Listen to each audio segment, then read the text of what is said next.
오늘의 말씀은 출애굽기 17장 8절에서 16절 말씀입니다. 그때에 아말렉이 와서 이스라엘과 르미딤에서 싸우니라. 모세가 여호수아에게 이르되 우리를 위하여 사람들을 택하여 나가사 아말렉과 싸우라. 내일 내가 하나님의 지팡이를 손에 잡고 산 꼭대기에 서리라.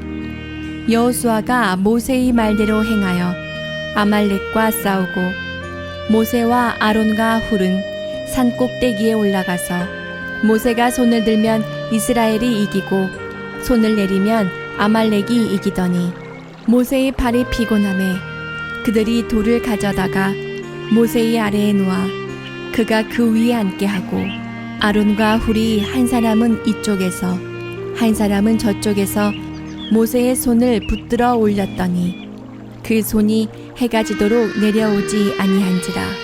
여호수아가 칼날로 아말렉과 그 백성을 쳐서 무찌르니라. 여호와께서 모세에게 이르시되 이것을 책에 기록하여 기념하게 하고 여호수아의 귀에 외워 들리라. 내가 아말렉을 없이 하여 천하에서 기억도 못하게 하리라. 모세가 제단을 쌓고 그 이름을 여호와 니시라 하고 이르되 여호와께서 맹세하시기를 여호와가 아말렉과 더불어 대대로 싸우리라 하셨다 하였더라.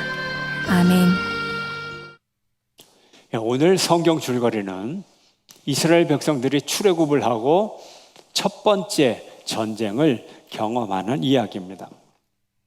당시 시나이 반도, 또 요단강 근처, 또 지중해 근처, 네게브 사막, 팔레스타인 지역, 가나안 땅에 많은 민족과 또 많은 작은 왕국들이 있었습니다. 이스라엘 백성들이 출애굽을 하여 시내 반도로 들어오고 그 민족이 작은 숫자가 아니라 200만 명, 300만 명 되는 큰 민족이 대이동을 지금 하고 있으니까 이 많은 민족과 왕국들에게는 이스라엘 민족들 사이에서 일어나는 사건들과 이들이 어디로 어떻게 이동하느냐, 이것이 아주 예민한 문제가 되었어요. 주변의 모든 민족들은 이스라엘 민족들의 거동에 촉각을 내세우고 이들의 행동이 새로운 뉴스가 되어 퍼지게 되었습니다. 하지만 정작 이스라엘 민족 입장에서 보면 처음 생활하는 이 광야 생활이 쉬운 그런 생활이 아니었죠. 그들은 정작 전쟁 같은 데는 관심이 없었어요. 그저 매일의 삶이 힘겹고 버거워서 광야를 출애굽하게 만든 모세와 아론을 원망하고 그 안에서 티격태격 자기들끼리 싸우기에 바빴습니다. 그러다 보니 백성은 백성대로, 모세는 모세대로 신경이 날카로워져서 계속 싸우며 같은 것을 계속 반복하는 백성들을 향하여 모세의 인내심도 바닥이 났습니다. 물이 바로 가자 물이 부족했어요. 이스라엘 백성들 또 모세를 원망하기 시작했어요. 모세는 더 이상 인내할 수가 없었어요. 짜증이 났어요. 왜요? 지난번에 이 물의 문제를 하나님이 다 해결해 주셨는데 이번에도 또 같은 문제를 가지고 원망을 하니 모세가 화가 났어요. 하나님이 바위를 지팡이로 쳐서 물을 나게 하라, 그렇게 명령을 내렸는데 모세는 자기의 분노를 거기다 더해가지고 바위를 그저 한 번만 쳐도 거기에서 물이 나올 텐데 그냥 지팡이로 있는 힘을 다해서 분노스럽게 바위를 향해 두들겨 버렸어요. 몇 번이나 두들겨 버렸어요. 거기에 물은 나왔지만 모세의 분노가 표현이 되었던 것입니다. 이런 상황 가운데 가까이 있는 아말렉 사람들에게는 위기가 닥쳐왔습니다. 이 무리바라고 하는 곳, 르비딤이라고 하는 이곳, 너무 좁은 곳에 이스라엘 민족과 이 아말렉 민족이, 두 민족이 함께 거하기에는 모든 자원이 부족했어요. 물도 부족하고 목축업을 이 짐승들에게 풀을 뜯기기에도 부족하고 다 부족했어요. 이제 참다 못한 이 아말렉이 특공대를 보내서 이스라엘 백성들을 공격하게 됩니다. 이래서 전쟁이 시작이 되죠. 이들은 출애굽도 준비 안 하고 출애굽을 했는데 첫 번째 전쟁도 전혀 준비 없이 전쟁이 시작이 됐어요. 우리 역사가 그런 것 같아요. 어떤 역사를 다 미리 알고 지나가는 역사가 있겠어요? 우리 개인의 인생도 자기가 어떻게 다 알겠어요. 그저 닥치는 대로 할 따름이죠. 그런 것 같아요.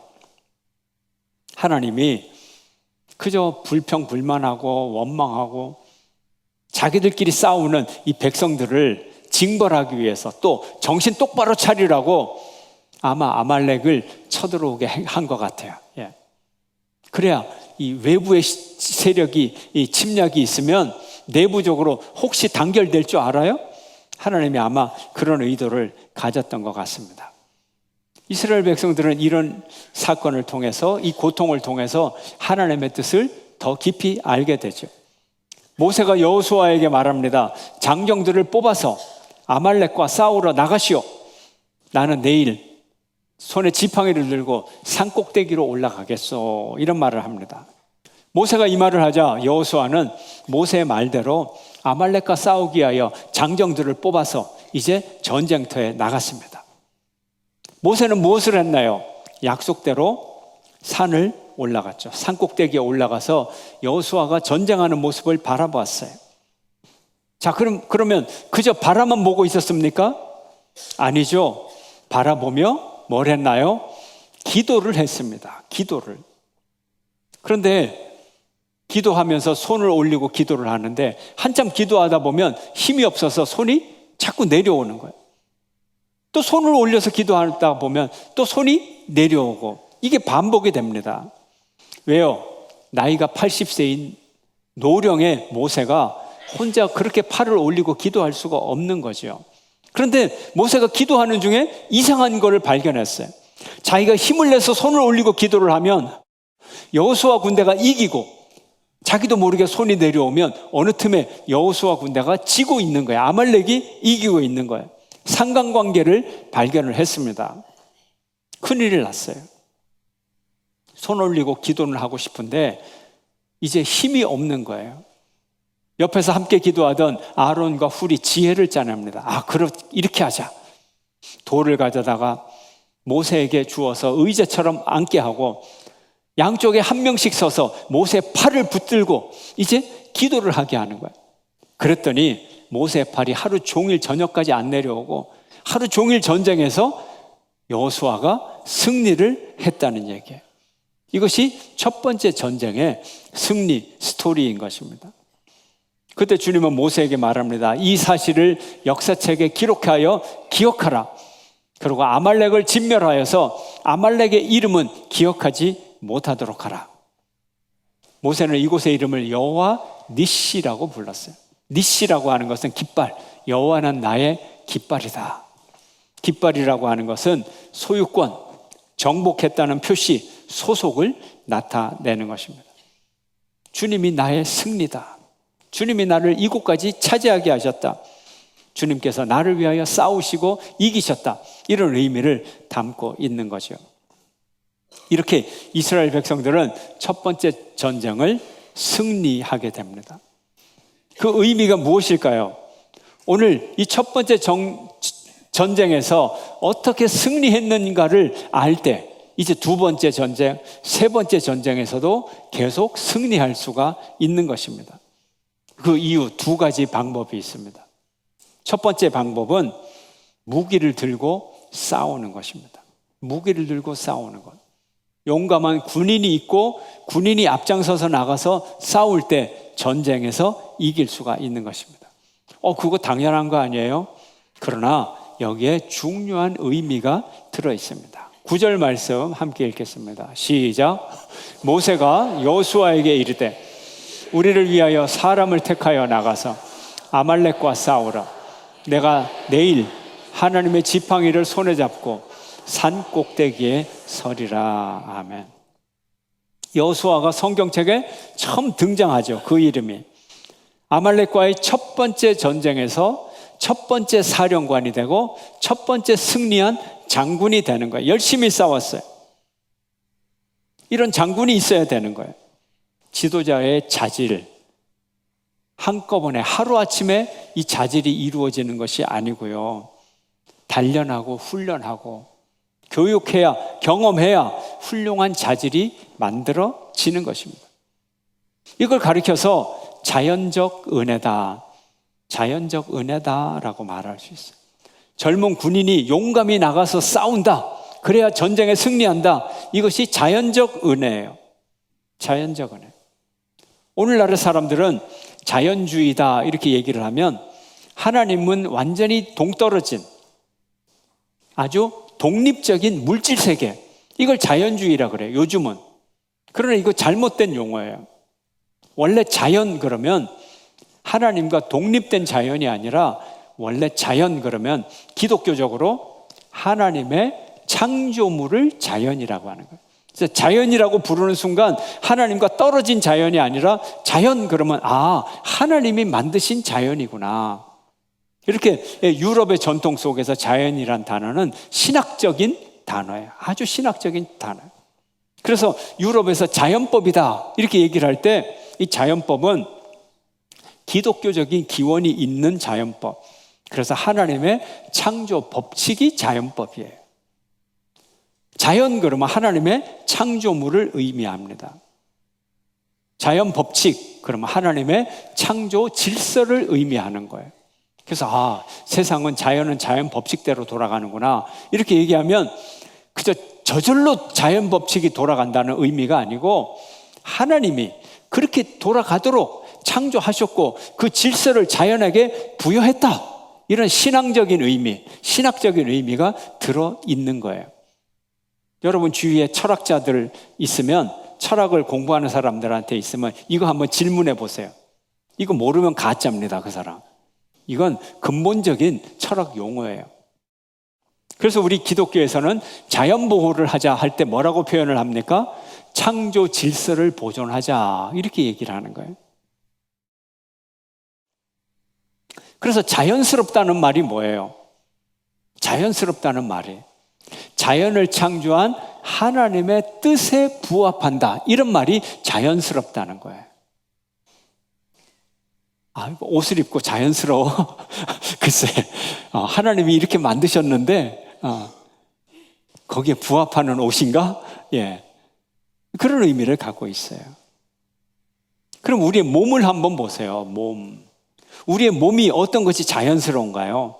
하나님이 우리의 몸을 창조하신 사지와 우리 오장육부와 장기를 창조하신 그 목적에 맞게 우리가 잘 사용하면 그게 자연스러운 거예요. 근데 우리 몸에다가 막 담배 연기를 집어넣고 막 알코올을 막 들이다 붓고 하루 저녁에 소주 6병씩 붓고, 그럼 이게 자연스러운 건가요? 자연스러운 게 아니죠. 창조 질서를 괴롭히는 거잖아요. 그래서 우리 몸을 자연스럽게 써야 돼요. 우리 기독교에서 동성애를 반대하는 이유가 그런 거예요. 자연스러운 하나님의 창조 목적이 있잖아요. 우리가 귀로 소리를 들어요. 코로 냄새를 맡아요. 입으로 밥을 먹어요. 그런데 그걸 창조 질서에 맞지 않게 사용하면 어떻게 되나요? 입으로 밥을 먹어야 되는데 막 코로 밥을 먹으려고 그러고요. 예. 그럼 안 되잖아요. 귀로 소리를 들어야 되는데 옆에 사람이 말을 하는데 귀 소리가 안 들려요.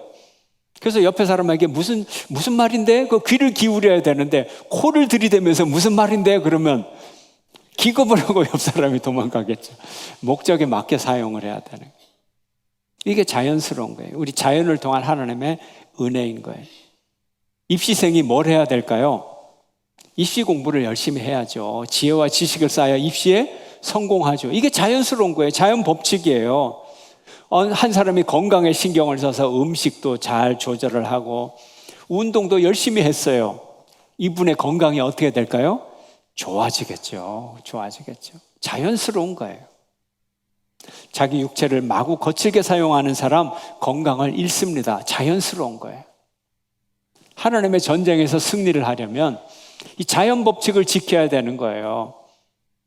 잘 싸워야 되고요. 용감하게 군대에서 나가야 되는 거예요. 믿음이 아주 좋은 사람이 배를 타고 가다가 파선을 당했어요. 조난을 당했어요. 배에서 떨어진 판자 조각 하나를 붙들고 겨우 이제 연명하고 있는데 지나가던 뗏목이 와가지고 빨리 타세요. 그런데 이분은 믿음이 워낙 좋아서 타지를 않아요. 하나님이 오실 거예요. 뗏목이 가버렸어요. 한참 있다가 모터보드가 왔어요. 푹 모터보드가 와서 빨리 타시죠. 빨리 타시죠. 이분이 믿음이 너무 좋아서 말합니다. 하나님이 오셔서 나를 구원해 주실 거예요. 모터보드도 보냈어요.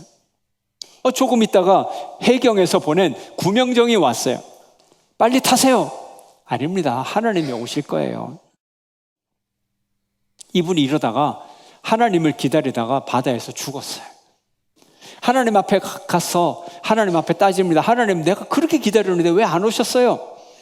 하나님이 이 사람에게 대답을 합니다. 얘야, 내가 너한테 뗏목도 보내고 모터보드도 보내고 구명정도 보냈어. 네가 거절한 거야.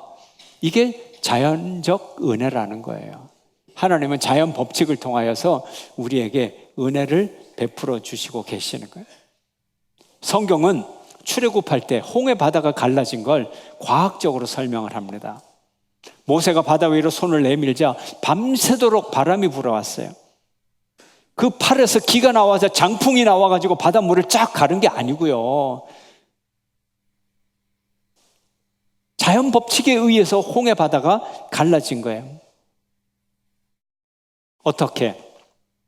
하나님의 밤새도록 동풍을 불게 하셔서 바람이 동풍이 계속 부니까 바닷물이 갈라지고 바다의 바닥이 마르고 그래서 그 마른 바닥을 이스라엘 백성들이 건너갔다는 거예요. 자연적 은혜를 말하고 있어요. 이스라엘 백성들 하늘에서 만나와 메추라기가 내렸어요.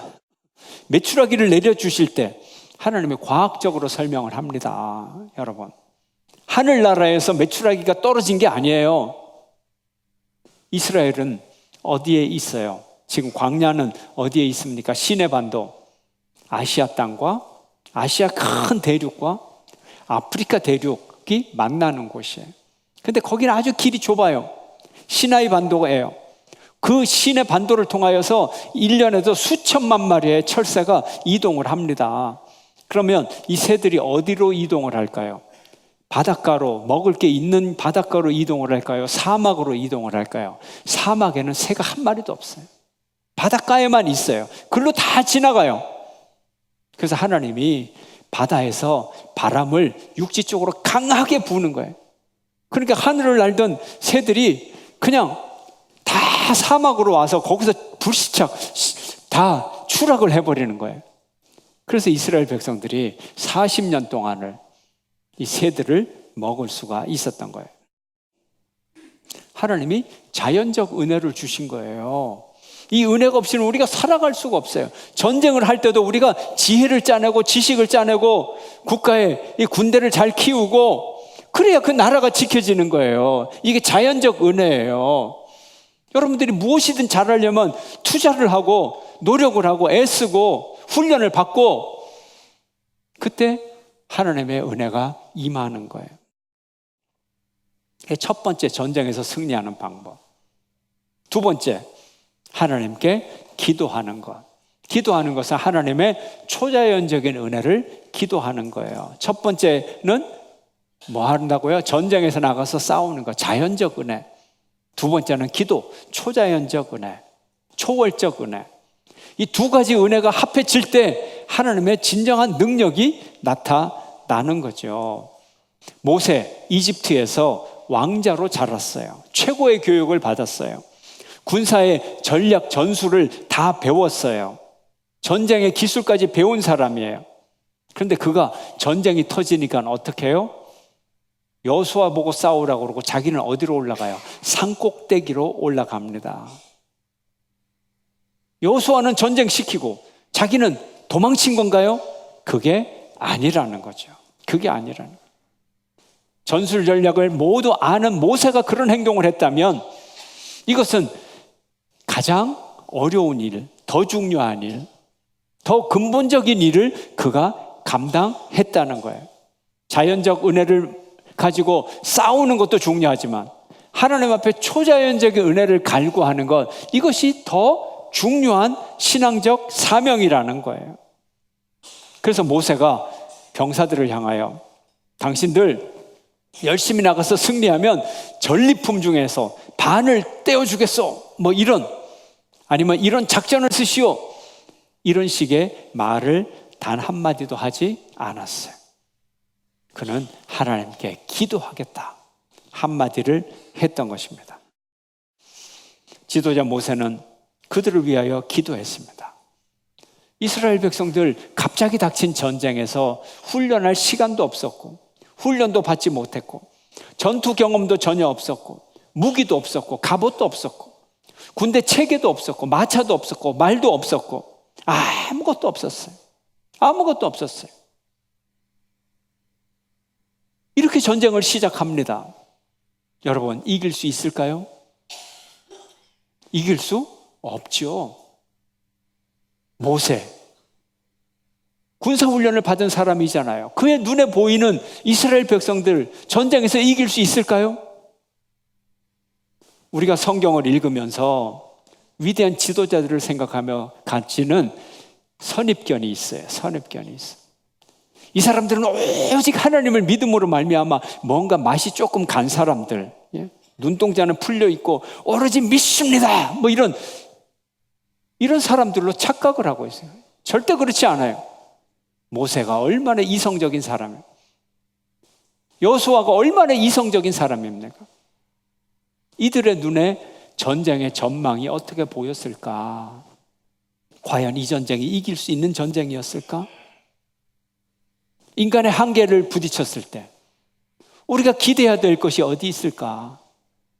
이런 상황에서 우리가 무엇을 기대해야 될 것인가? 모세는 무엇을 해야 될 것인가?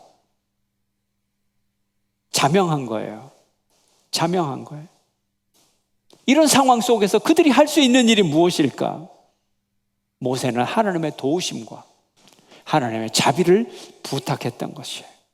그래서 하나님의 능력의 상징인 그 지팡이를 들고 산 위에 올라갔던 것입니다. 오늘 본문에서 기도란 무엇입니까? 기도가 무엇이죠? 기도란 연약한 인간이 전능하신 하나님을 자신의 지원군으로 만드는 유일한 방법이에요.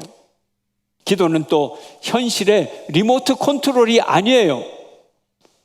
기도 한마디 한다고 해서 현실이 확확 바뀌고 그러는 거 아니에요.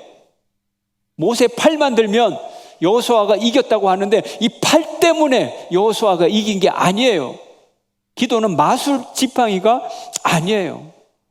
하늘에서 번개 치듯이 적군을 파괴하는 게 아니에요. 기도는 마술이 아니에요. 그러면 뭡니까, 기도는? 기도의 능력이 어디서 나옵니까? 하나님의 응답의 능력이죠. 하나님의 응답의 능력이죠.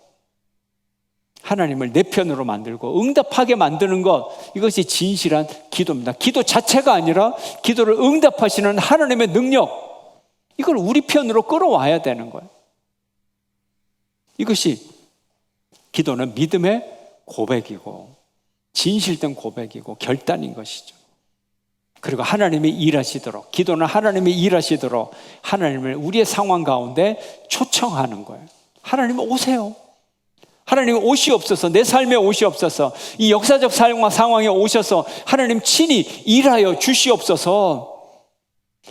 여호수아가 열심히 전쟁을 하지만 하나님이 오셔서 그와 함께해 주셔야 되는 거예요. 그래서 모세가 손을 들면 이긴 거예요. 손을 들면 전투 시작, 공격, 이런 의미를 가지고 있죠. 군사적 신호, 전진하라는 의미를 갖고 있죠. 또 한 가지는 하나님의 도움을 구하는, 호소하는 상징인 것입니다. 그리고 손을 들면 함께 기도하는 기도의 상징인 것입니다. 이스라엘의 승리가 모세의 손에 좌우된다는 이야기가 아니죠. 모세의 손에는 하나님의 능력을 상징하는 지팡이가 들려 있었습니다. 그 지팡이는 어떤 지팡이인가요? 하나님의 기적을 일으켰어요. 던지니까 뱀이 되었던 지팡이, 애굽의 10가지 재앙을 일으켰던 지팡이, 홍해를 갈랐던 지팡이, 바위를 쳐서 물을 나게 했던 지팡이, 기적의 지팡이, 하나님이 함께 하시는 능력의 지팡이였던 것입니다. 지팡이를 들었다. 하나님께 갈구하는 것이죠. 하나님이 일하기를 기다리는 거죠. 이렇게 여호수아는 싸웠고 모세는 기도했습니다. 여호수아는 지치지 않았지만 기도하는 모세는 지쳤어요. 그의 팔이 무거웠어요. 이때 함께 기도함으로, 아론과 훌이 함께 기도함으로 하나님의 은혜를 덧입을 수 있었던 것입니다. 이들의 승리의 능력은 어디서 왔는가? 하나님으로부터 왔습니다. 하나님으로부터 승리의 힘이 왔던 것이죠. 그래서 기도가 중요한 것입니다. 기도는 하나님의 능력을 끌어내는 통로인 것입니다. 기도는 하나님의 초월적인 은혜를 이 세상의 자연 속에 집어넣는 동력인 것입니다. 이 세상의 자연 현상에 하나님이 동기를 부여하고 원인을 부여하고 이 세상 자연 현상에 목적을 주는 것, 이것이 하나님의 초월적 은혜인 것입니다. 우리가 믿음으로 하나님을 바라보면 초자연적인 것이죠. 모든 것의 뒷배경이 하나님이 계시죠. 이 세상 모든 사건 뒤에 하나님이 계시죠. 우리가 이걸 알아야 되는 거예요. 이것이 믿음인 거예요. 이 세상이 자율적으로 되는 게 아니에요. 저절로 되는 게 아니에요. 세상은 세상의 법칙으로, 하나님은 하나님의 법칙으로, 이게 아니에요. 이 세상의 모든 일은 궁극적으로 하나님의 목적을 향하여 나간다. 이것이 우리의 믿음인 것입니다. 히브리서 11장 3절 함께 읽겠습니다. 시작. 믿음으로 모든 세계가 하나님의 말씀으로 지어진 줄을 우리가 아나니 보이는 것은 나타난 것으로 말미암아 된 것이 아니니라. 아멘. 눈에 보이는 모든 것은 보이지 않는 하나님의 뜻 가운데 이루어지는 것입니다. 오늘 본문에 보면 전투자 여호수아가 있고 기도자 모세와 아론과 훌이 있습니다. 둘 다 중요합니다. 전투자와 기도자 모두 중요한 것입니다. 전투자는 하나님의 자연적 은혜를 덧입고 기도자는 하나님의 초자연적 은혜를 갈구하는 것입니다. 육적인 원인이 있고 영적인 원인이 있습니다. 모세 없이는 승리할 수 없었고 여호수아 없이 승리할 수가 없었습니다.